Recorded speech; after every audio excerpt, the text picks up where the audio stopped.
Mga kaibigan, welcome to Dance of All Trades. So ngayon, pag-usapan natin kung bakit maganda mag-invest sa Makati City. At tapasyalan natin yung mga location ng mga ready for occupancy project namin dito. So tara, samahan nyo ako. So first, economic hub. So Makati is the financial center of the Philippines. So lahat ng mga local and international corporation ang mga financial institution dito nagbe-base sa Makati. So it means, yung mga renter natin, yung mga empleyado, expat, hindi na sila lalayo. Sa Makati na lang sila kukuha ng property. So number 2 natin is real estate appreciation. Naman natin ng mga property dito nung panahon na hindi pa develop, napakamura. So ngayon ang tataas na ng presyo. Gaya na lang ng air residences namin, dati 2 million na, ngayon 7 to 8 million. So, dito capital appreciation, napaka-importante kung mag-invest tayo.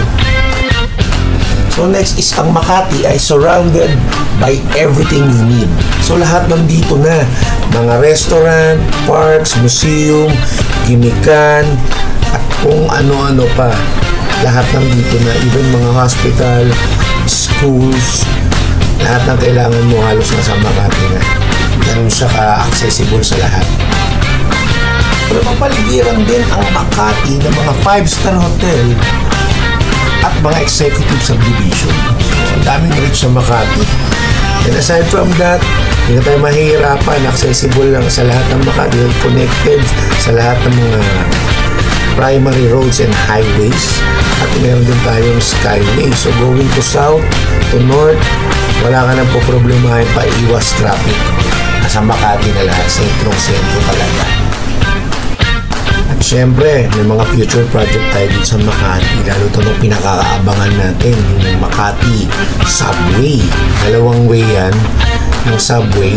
So abangan na lang natin at ginagawa na at sinisimulan na ang proyekto na ito. Soon, pakinabangan na natin mga Pilipino na commuters. Last natin, rental income. So alam naman natin sa Makati, nandito na lahat, kaya ng mga nabanggit ko. So ang dami na mga nagpapa-staycation business dito or long-term rent. So mga uupa rito, sino nga ba? So yung mga expats, mga OFW, mga turista, pamilya na gusto yung malapit dito ang trabaho, di ba? Para hindi na sila mahirapan mag-commute. At yung mga tao gusto talaga nila ng Makati. Diba? So, ang ganda ng rental income dito. Ang staycation dito is 2,500 to 3,000 per day. Pero pag gusto mo naman long term, 20,000 to 30,000 isang taon. So, meron din kaming pinoprovide sa team namin ng mga rental agents, especially sa Makati, meron kaming hawak. Diba? Para hindi ka na mahirapan sa rental business mo. At kung gusto mo pang matuto, pwede natin pag-usapan to. Kontakin nyo lang ako. So, ngayon naman, mag-actual treating tayo sa mga project namin ng ready for occupancy. Pero bago lahat, like and subscribe yung channel ko. Thank you! So, unahin natin, Red Residences. Yan yung isang RFO project namin. Almost sold out na siya. Actually, pahirapan na makakuha ng unit. Pero minsan may nalabas-labas pa rin naman sa kanyang unit. Lalo yung mga 1 bedroom. So, yung location niya sa Chino Roses. Likod niya Amor Solo. Malapit na rin sa VA Rupino. Ayan yung mga landmark paligid ng Red Residences. So, syempre, maganda puntahan natin na actual to. So, ayan po siya. Meron siyang 29 physical floors. Diba? 3,500 square meter lot area. Ayun. So, tara, punta tayo sa Red Residences.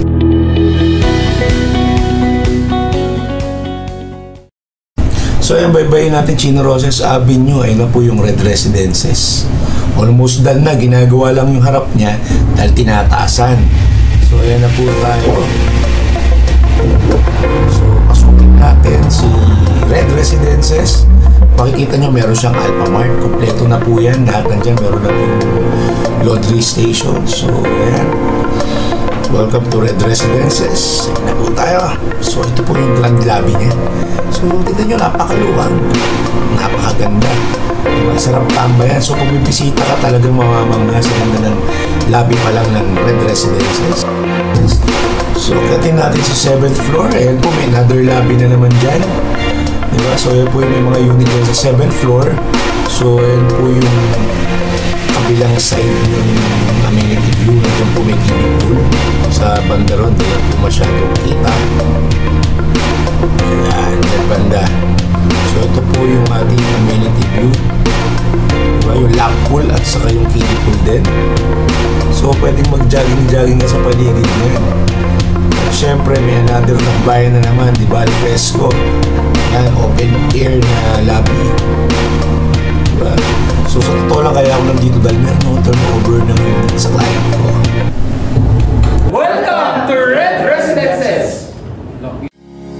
So, siyempre, next, Lush Residences naman tayo. Sa bandang kabilang side naman tayo ng Makati. So, ayan po yung kanyang structure. Yan. Mas maliit siya sa Red Residences pero mas medyo quiet yung place niya. So malapit siya sa Air Residences. Mamaya pupuntahan natin. Diba?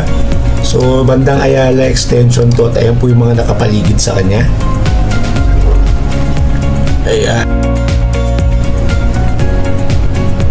So meron siyang 22 physical floors, 17 residential floors, at ayan po yung grand lobby.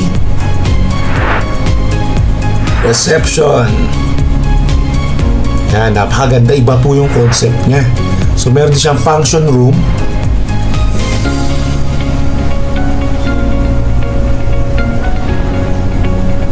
Ayan po, meron din pong lobby dito sa taas, sa 7th floor. At meron ding fitness center.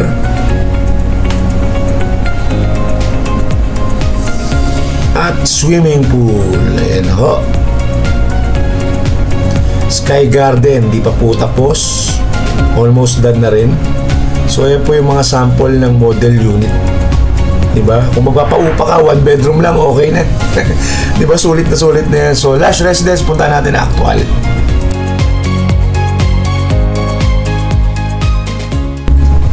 So, galing Red Residences, nag-turnover ng unit. Puntahan na natin si Lush actually.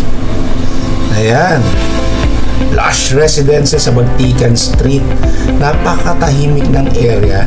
Pero tapat niya, mga nagtatrabaho puro mga seaman agency. So ayan, makikita nyo kompleto. May coffee shop, Alphamart, BDO, water station at iba pa. Halos nandito na. Diba? Hindi ka na maaabala pa kung saan ka pupunta. Pagbaba mo lang dyan na lahat. And this is the grand lobby. Ayan, may mga agent din naka-duty. Ayan, ibang-iba yung tema niya dito. Iba yung sa red, iba rin yung dito. So marami rito, mostly nakatira dito is for long-term lease at saka yung iba talaga dito nakatira kasi medyo tahimik daw at malapit sila sa trabaho nila. So function room na pwede mo gamitin sa mga event. Diba? So ayan po, dami po niyang pwedeng upuan dito. At napakalamig dito sa loob ng Lush Residence. Ang lamig ng aircon at ang mail room. Yun. So, punta tayo sa 7th floor. Maya-maya. Amenity. Mga kaibigan, dito tayo ngayon sa Lush Residences. Nakita nyo, ibang-iba sa Red, Air, Lush. Iba-iba ng style bawat project ng SMDC.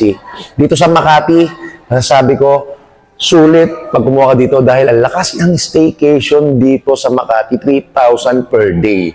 So tara, punta natin yung amenity view. So ito yung 7th floor nila. So napakalinis yan. Kitang-kita nyo naman yung alaga ng green mist. Diba? Napakalinis ng lobby ng Lush Residence. At punta tayo syempre sa fitness center. Hindi pa tapos to. Kulang-kulang pa raw yung gamit dyan. May mga kulang pa. So, ayan po. Inaayos po yung kiddie pool. At ito yung adult pool. May mga nagsiswimming pa ng mga naka-staycation. Ayan. Napakalinis. Talagang alagang-alaga talaga. So, ito. Meron pang mga lunch dito sa tabi ng pool. Masarap tumambay, magchikahan. Diba? Habang nagre-relax mag-swimming. So, ayan. Meron din siyang kiddie playground. Ayan, ang Lush Residences.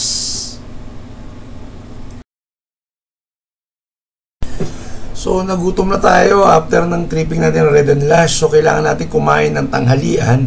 Napakalapit, walking distance lang sa Lash, yung pinakapaborito kong karinderyang sosyal na resto na napakasarap ng mga pagkain dito sa Mang Rudy's. Specialty nila yung tuna dito.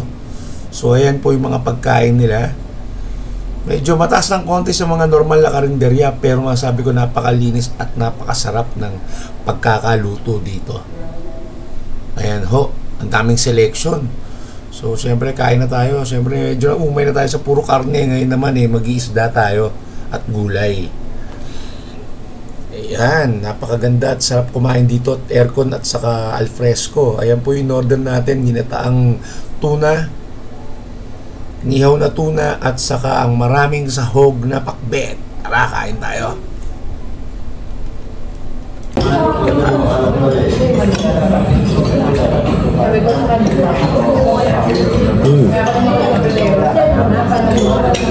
Basta rin.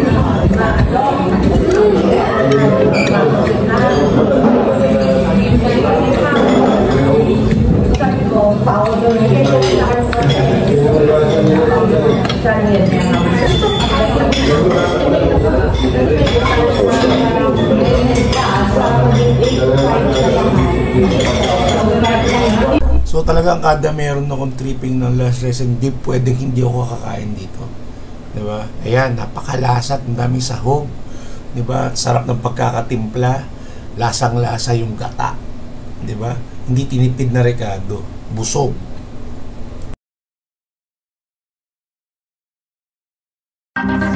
Siyempre, puntahan natin yung residence. Ito yung pinakamalakas na staycation. Located malapit din sa Lash, pero ito yung nasa tabi ng fire station. Kitang-kita to sa Ayala Extension pag dumadaan ng Ayala Avenue. Lash Residence, lakad lang ng konti, Air Residence na. So yan po siya, diba? Napakataas po ng Air Residences. So syempre pupuntahan natin, actual yan, diba? Napakalakas ng staycation, sabi ko sa inyo. So ayan na po tayo sa Air Residences. So ayan, napaka-busy ng area.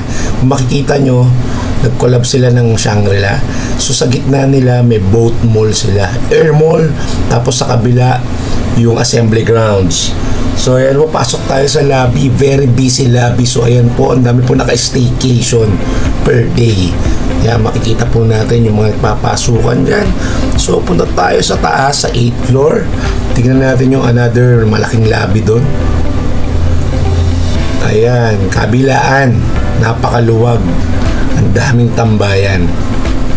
Ayan, makikita nyo, napakalinis at napakaganda. So to, konting tambay, pahinga, then punta tayo sa amenity.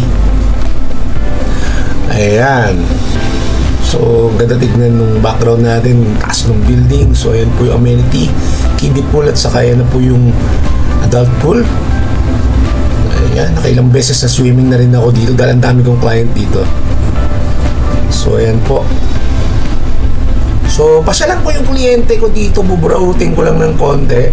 So bisitahin natin yung unit niya para makita natin, di ba? So yun yung mga client ko rito, mga suki kong kliyente. Actually meron siyang 3 unit dito, so nagpa-party sila, nakiburaot lang ako. Tara, tignan natin yung view.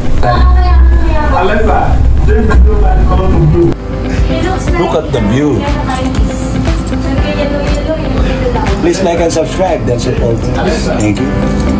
So ayan po yung mga ready for occupancy project namin na Makati. Sana po marami kayo natutunan at kontakin nyo lang ako kung gusto nyo po ng actual tripping at saka ng webinars. So pwede ko kayong turuan paano mag-invest, paano mag-staycation at all around dito sa Dance of All Trades. So thank you, and please like and subscribe my channel. Bye!